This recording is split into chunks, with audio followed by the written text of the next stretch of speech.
Isinasagawa na ang pamamahagi ng mga hybrid at buffer rice seeds sa mga magsasaka sa Mangaldan, Pangasinan para sa wet cropping season. Sundan sa report.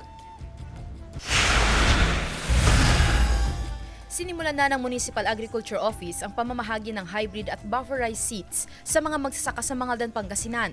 Paghahanda raw ito ng lokal na pamahalaan kasama ang Department of Agriculture sa nalalapit na wet cropping season. Ayon sa LGU, nakatakda ang pamamahagi ng binhi sa mga magsasaka sa 31 barangay hanggang sa Huwebes.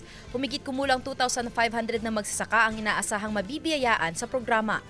Lahat po ng rehistradong magsasaka dito sa rehistro na to, sisiguraduhin namin na mabibigyan ng binhing palay. Pero ang priority natin ay yung mga magtatanim ng palay. So may mga registered naman po kasi na iba ang tatanim ngayong wet season.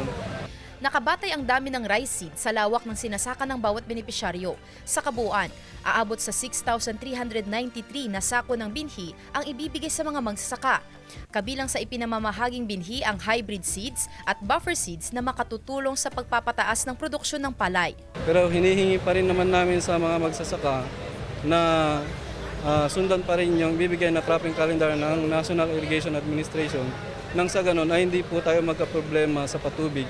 Ang magsasaka mula Barangay Gagasangan na si Tatay Domingo, sinabing malaking tulong ito sa gastusin ng mga rice farmer dahil libre nilang makukuha ang 3 kilong binhi na karaniwan nilang binibili sa merkado sa halagang 5,000 pesos. Kasi mahal nga ang binhi. Kaya malaking tulong sa amin na magsasaka. Umaasa rin ang mga magsasaka na makatutulong ang programa para makabawi sa kanilang malaking pagkalugi noong nakaraang wet cropping season dahil sa paghagupit ng mga kalamidad. Sandy Salvacio, One North, Central Luzon.